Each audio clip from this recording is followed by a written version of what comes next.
Hello friends, myself Nilesh Matre. आज हम इस वीडियो में सीखेंगे कि मोबाइल एप्लीकेशन डेवलप करने से पहले कौन कौन सी चीज़ें हमारे दिमाग में होनी ज़रूरी है। क्योंकि आप सभी जानते हैं कि मोस्ट ऑफ द यूजर्स अभी स्मार्टफोन यूज़ करते हैं और वो मोबाइल पे सबसे ज़्यादा टाइम स्पेंड करते हैं। और जो रिसर्च बताता है कि more than 85 to 90% users are using mobile phone, smartphones. तो उस मोबाइल में एप्लीकेशन डाउनलोड करते हैं क्योंकि वो रेगुलरली उस एप्लीकेशन को विजिट करके उनको जो चीज़ें देखनी होती है वो देख रहे होते हैं। तो स्मार्टफोन का यूसेज इतना बढ़ गया है कि यूजर्स उसमें एंगेजमेंट सबसे ज्यादा हो रही है।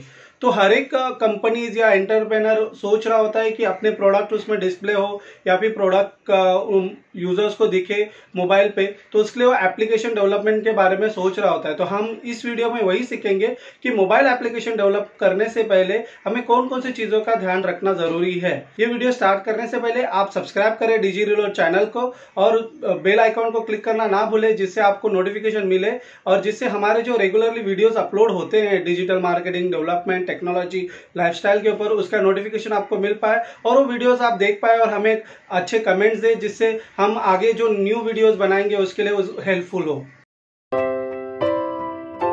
मोबाइल एप्लीकेशन डेवलपमेंट के लिए फर्स्ट जो पॉइंट है, करेक्ट प्लेटफॉर्म।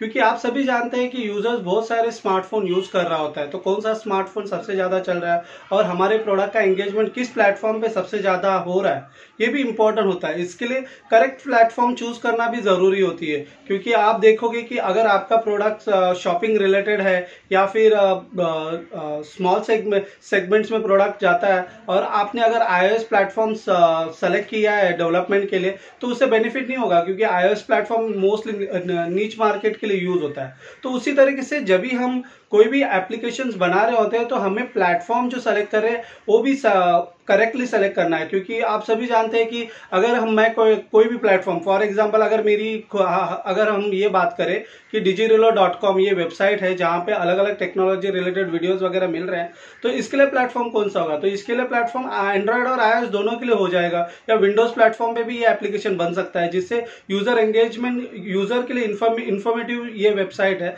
और ये इंफॉर्मेटिव एप्लीकेशन बनेगा। लेकिन कोई अगर एप्लीकेशन इस तरीके का है जिसे इंफॉर्मेशन सिर्फ यूजर्स को बेसिक इंफॉर्मेशन मिल रही है, लेकिन फॉर एग्जांपल अगर पॉइंट ऑफ व्यू से बात करें, अगर हम स्मॉल सेगमेंट्स के लिए टारगेट कर रहे हैं तो iOS फोन की कॉस्टिंग बहुत हायर साइड हो जाती है और वो एफर्ट्स नहीं कर पाते हैं, तो वो स्मार्टफोन मिड रेंज वैल्यूज के प्रोडक्ट यूज करते हैं। तो वहां पे कौन सा एप्लीकेशन चलेंगे? तो एंड्रॉइड एप्लीकेशन मोस्टली वहां पे यूज होता है। तो मोबाइल एप्लीकेशन बनाने के लिए एंड्रॉइड एप्लीकेशन पे डेवलपमेंट करना जरूरी होता है। तो इसीलिए कोई भी एप्लीकेशन बनाने से पहले ये ध्यान में रखना है कि जो फर्स्ट इंपॉर्टेंट है, कौन से प्लेटफॉर्म पे डेवलपमेंट करनी है।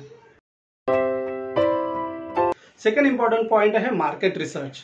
आप सभी जानते हैं एप्लीकेशन बनाने की सोच रहे होते हैं क्योंकि आप जानते हो कि आपका बिजनेस किस तरीके से ग्रो कर सकता है, किस तरीके से वो चलेगा।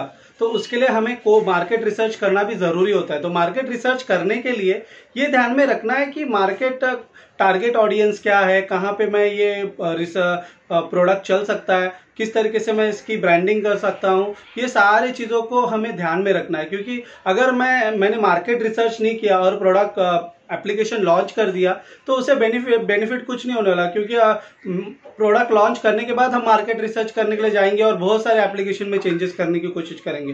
तो ये ध्यान में रखना है कि कोई भी प्रोडक्ट हो, किसी भी कैटेगरी में हो, मैकेनिकल हो, टेक्नोलॉजी हो, लाइफस्टाइल हो या फिर इंफॉर्मेटिव एप्लीकेशंस हो, उस एप्लीकेशंस या उस product related, services related research करना बहुत जरूरी होता है। रिसर्च इसलिए क्योंकि रिसर्च करने से हमें ये पता होता है कि हमारा मार्केट कौन सा एरिया है, किस एरिया को टारगेट कर सकते हैं, किस लोकेशन को टारगेट कर सकते हैं। तो नेक्स्ट पॉइंट वही है, टारगेट ऑडियंस जो डेमोग्राफिक व्यू से भी टारगेट ऑडियंस हो सकती है या फिर लोकेशन वाइज भी हो सकती है, एज वाइज भी हो सकती है। फॉर एग्जांपल अगर शॉपिंग साइट है, अगर हम शॉपिंग साइट के बारे में बात कर रहे हैं और शॉपिंग साइट पे वेबसाइट एप्लीकेशन लॉन्च करना है हमें शॉपिंग साइट का, तो हम ये सोचेंगे बार बार कि हमारा टारगेट ऑडियंस कहाँ का होगा। तो वो सोचेंगे कि 15 से 40 ईयर्स के बीच के जो हाउस होल्ड है या फिर पीपल्स है, उनको मैं टारगेट करूंगा क्योंकि वो सबसे ज्यादा स्मार्टफोन पे एक्टिव होते हैं और वो सबसे ज्यादा चेक कर रहे होते कि न्यू प्रोडक्ट कौन सा है, कौन से नहीं है, कौन सा टेक्नोलॉजी रिलेटेड है। तो वो सारी चीजें ये भी मायने रखता है कि टारगेट ऑडियंस कौन कौन सा है। तो उसके लिए रिसर्च भी इंपॉर्टेंट है और टारगेट ऑडियंस डिफाइन करना भी, क्योंकि अगर हम टारगेट ऑडियंस ना डिफाइन करें और ओवरऑल ब्रॉड मार्केटिंग स्ट्रेटेजी रखे तो कोई सेल एंगेजमेंट जल्दी नहीं होगी, क्योंकि उससे ये होता है कि हमने ब्रॉडली सोचा है कि यहाँ पे करेंगे, वहां पे करेंगे, ऐसे करेंगे, लेकिन वो सारी जगह हम मनी इन्वॉल्वमेंट कर लेते हैं, अपना बजट इन्वॉल्वमेंट कर लेते हैं, तो लेकिन उससे बेनिफिट कुछ नहीं मिलता। बेनिफिट इसलिए नहीं मिलता क्योंकि हम सारी जगह पैसे डाल रहे हैं लेकिन थोड़ा थोड़ा डाल रहे हैं। तो अगर हम खुद का टारगेट डिफाइन करें कि कौन से टारगेट में हम टारगेट ऑडियंस करेंगे और वहां पे मनी इन्वॉल्वमेंट करेंगे और उससे हमारे एंगेजमेंट होगा एप्लीकेशंस पे, तो वो एक थर्ड पॉइंट मोस्ट इंपॉर्टेंट है कि टारगेट ऑडियंस डिफाइन करना। फोर्थ पॉइंट है बजटिंग। बजटिंग इसलिए इंपॉर्टेंट होती है क्योंकि हर एक एंटरप्रेनर या बिजनेसमैन या कंपनी ओनर सोच रहा होता है कि उसका फाइनेंशियल बजट क्या है इस एप्लीकेशन के लिए। वो प्री डिफाइन करके रखता है कि मैं डेवलपमेंट के लिए इतना खर्चा करूंगा, मार्केटिंग के लिए इतना करूंगा, रिसर्च के लिए इतना करूंगा, एम्प्लॉइज के लिए इतना खर्चा करूंगा। तो बजटिंग कोई भी एप्लीकेशन या प्लेटफॉर्म के लिए बजटिंग बहुत इंपॉर्टेंट होती है, क्योंकि उससे हम डिफाइन कर सकते हैं कि किस तरीके से हम आगे बढ़ेंगे, किस तरीके से स्ट्रैटेजीज डिफाइन करेंगे। तो कोई भी एप्लीकेशन डेवलप करने से पहले बजटिंग करना बहुत जरूरी होता है। और लेकिन और एक चीज मोस्ट इंपॉर्टेंट होती है, जो होती है become one leaders in platform. For example, अगर मैं एप्लीकेशन बनाना चाहता हूं और मेरी बजटिंग मैंने डिफाइन करके रखी है, तो अगर ब्रॉड माइंडेड बजटिंग होगा, मतलब एंड्रॉयड के लिए भी मैंने बजट डिफाइन किया, आईओएस के लिए भी किया है और विंडोज प्लेटफॉर्म के लिए भी बजटिंग डिफाइन किया है, तो उससे ये होगा कि हमें हर एक जगह सेम पैसा खर्चा करना पड़ेगा। जो भी पैसे खर्चे करने हैं तो हर एक जगह सेम वे से खर्चे करने पड़ेंगे, वही सेम स्ट्रैटेजी सब जगह यूज करनी पड़ेगी। लेकिन अगर हम किसी भी एक प्लेटफॉर्म को डिफाइन करते हैं कि मुझे पहले इस प्लेटफॉर्म पे लीडर बनना है और इस पे पहले सबसे ज्यादा एंगेजमेंट लेके आनी है, उसके बाद मैं दूसरे प्लेटफॉर्म देखूंगा, इससे बेनिफिट ये मिलता है क्योंकि हम उस प्लेटफॉर्म के लिए हर एक स्ट्रैटेजीज पहले यूज कर रहे हैं, कौन कौन सी स्ट्रैटेजीज यूज कर रहे हैं, कैसे प्लेटफॉर्म ग्रो हो रहा है, किस तरह से यूजर्स डाउनलोड कर रहे हैं, कैसे एंगेजमेंट बढ़ रही है, ये सारी चीजें उस प्लेटफॉर्म के लिए हम कर रहे होते हैं। तो उसके बाद हमें पता चलता है कि हाँ, मेरा ये प्लेटफॉर्म इस एंड्रॉइड प्लेटफॉर्म पे बहुत अच्छा चल रहा है, आईओएस प्लेटफॉर्म पे बहुत अच्छा चल रहा है, तो मैं दूसरे प्लेटफॉर्म के लिए लॉन्च कर सकता हूं। इससे बेनिफिट ये मिलता है कि हमने जो स्ट्रैटेजीज वहां पे यूज की है उसको उसी तरीके की स्ट्रैटेजीज हम दूसरे प्लेटफॉर्म पे यूज कर सकते हैं। और ये बेनिफिट ये भी मिलता है कि दूसरी जगह हमें ऑलरेडी एक्सपीरियंस होता है कि वहां पे किस तरीके से लॉन्च किया, किस तरीके से टारगेट ऑडियंस सेट की, किस तरीके से डाउनलोड्स बढ़ाए, एंगेजमेंट बढ़ाया, तो वही सारी स्ट्रैटेजीज हम यहाँ पे मिलते हैं, तो खर्चा भी कम हो जाता है। तो वही है, फिफ्थ पॉइंट वही था कि जिसमें हम ये डिफाइन करें कि कौन से प्लेटफॉर्म में हमें सबसे ज्यादा फोकस करना है, जिससे यूजर एंगेजमेंट बढ़े, डाउनलोड्स बढ़े, और उसके बाद हम सेकंड प्लेटफॉर्म को फोकस कर सकते हैं। Focus on marketing strategies. क्या होता है कि हम एप्लीकेशन बना देते हैं, लॉन्च भी कर देते हैं, लेकिन क्या होता है कि डाउनलोड्स नहीं हो रहे, यूजर एंगेजमेंट नहीं बढ़ रहा है, इसलिए फोकस निकल जाता है। तो सबसे पहले ध्यान में रखना है कि हमने जो स्ट्रैटेजीज डिफाइन की है उसके ऊपर कॉन्सेंट्रेट करना है और उसके ऊपर वर्क करके उसके ऊपर और भी स्ट्रैटेजीज डिफाइन करके काम करना है। क्योंकि ये होता है कि पहले 1-2 महीने में एंगेजमेंट बहुत कम आती है, यूजर को एप्लीकेशन समझने में ही टाइम लगता है, और फिर उसके बाद यूजर एंगेजमेंट आना स्टार्ट होती है, क्योंकि ये वायरल प्रमोशन भी होता है। फॉर एग्जाम्पल, अगर मेरा एप्लीकेशन बहुत अच्छा है लेकिन पहले 2 महीने में तो कोई भी इंटरेक्शन ही नहीं हुआ, लेकिन 2 महीने बाद ऐसे सडनली हो जाएगा कि जहां पे 10 डाउनलोड से वहां पे 100 डाउनलोड्स हो गए, 100 डाउनलोड्स हो गए या 10,000 डाउनलोड्स हो गए। इस तरीके से हो जाता है एंगेजमेंट। तो ये होता है कि यूजर को इंटरेक्शंस करने के लिए हमारी जो मार्केटिंग स्ट्रैटेजीज है उसके ऊपर वर्क भी करना है और कॉन्सेंट्रेट भी करना है, जिससे जो हमने मार्केटिंग स्ट्रैटेजीज बनाई है उस पर कंटिन्यूसली वर्क करना है, जिससे यूजर एंगेजमेंट आएगा।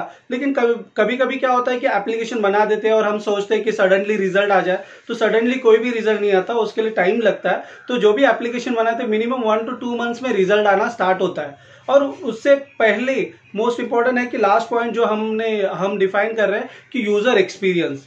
फॉर एग्जाम्पल एप्लीकेशन बनाया लेकिन यूजर एक्सपीरियंस पॉइंट व्यू, जैसे कि कस्टमर्स है या यूजर्स है वो एप्लीकेशन यूज करने वाले हैं और उसको उस तरीके का एक्सपीरियंस नहीं मिल रहा है, तो उसने डाउनलोड तो किया है बट यूज नहीं करेगा, या फिर डाउनलोड किया है तो अनइंस्टॉल कर देगा। तो इसके लिए जो भी एप्लीकेशन बना रहे यूआई के point of view, user interference के point of view, user experience point of view बहुत अच्छा होना जरूरी है, जिससे यूजर को जो इन्फॉर्मेशन मिलनी चाहती है या 1 या 2 क्लिक्स में मिल जाए, जिससे यूजर एंगेजमेंट बढ़ेगी और वो भी रेफर करेंगे दूसरे को, शेयर भी करेंगे कि ये एप्लीकेशन डाउनलोड करो, आपको इन्फॉर्मेशन बहुत जल्दी मिल रही है। तो उसके लिए कोई भी एप्लीकेशन बनाते हैं तो यूजर एक्सपीरियंस और यूजर इंटरफेस बहुत इंपॉर्टेंट होता है। लास्ट और आखिरी पॉइंट है सिक्योरिटी। आप सभी जानते हैं कि हम एप्लीकेशन बना रहे होते हैं तो अलग अलग प्लेटफॉर्म अवेलेबल है एप्लीकेशन डेवलपमेंट के लिए। फॉर एग्जांपल नेटिव एप्लीकेशन हम बना सकते हैं, हाइब्रिड एप्लीकेशन भी बना सकते हैं, या वेब एप्लीकेशंस भी बना सकते हैं, या फिर अलग अलग प्रोग्रामिंग लैंग्वेजेस भी अवेलेबल है जो एप्लीकेशन डेवलपमेंट के लिए यूज होते हैं। जैसे कि iOS के लिए देखेंगे तो सी में बनाया जाता है, या फिर सी में बनाया जाता है, एंड्रॉयड के लिए एंड्रॉयड स्टूडियो में बनाया जाता है, जावा में भी बनाया जाता है। तो अलग अलग प्लेटफॉर्म अवेलेबल है, लेकिन मोस्ट इंपॉर्टेंट होती है सिक्योरिटीज कि उस एप्लीकेशन में कौन कौन से सिक्योरिटी मेजरमेंट आपने यूज किए। फॉर एग्जांपल अगर यूजर एंगेजमेंट है, यूजर रजिस्ट्रेशन है, तो उसके लिए कौन कौन से प्रिकॉशंस लिए। फॉर एग्जांपल एसक्यूएल इंजेक्शन अगर किसी ने डाल दिया एप्लीकेशन के अंदर भी, तो उसको प्रिकॉशंस के लिए कौन कौन से coding point of view functionalities लिखी है, किस तरीके से उसको एंगेजमेंट किया है, या फिर क्या बोलते हैं इंक्रिप्शन यूज किया है या नहीं एप्लीकेशन में, ये भी इंपॉर्टेंट होता है, या सिक्योर है या नहीं एप्लीकेशन, ये भी इंपॉर्टेंट होता है। तो सिक्योरिटी मेजरमेंट भी बहुत इंपॉर्टेंट होता है, क्योंकि अगर आपका एप्लीकेशन फेमस होने गया तो बहुत सारे हैकर्स होते हैं जो हैक करना चाहते हैं आपका कोड या एप्लीकेशन का डेटा, तो वो एप्लीकेशन का डेटा दूसरे के पास ना जाए। तो सिक्योरिटी मेजरमेंट में बहुत सारा डेवलपर को काम करना होता है, और वो भी ध्यान में रखना है जब एप्लीकेशन डेवलपमेंट के बारे में हम सोच रहे हैं, तो वो भी चीजें सिक्योरिटी मेजरमेंट देखना है कि हमारा application security point of view कितना सिक्योर है, और ये भी है कि हमारा उसके लिए कितना बजट इन्वॉल्वमेंट है। इस वीडियो में हमने सीखा कि मोबाइल एप्लीकेशन डेवलपमेंट के लिए कौन कौन सी चीज़ों का ध्यान रखना जरूरी है।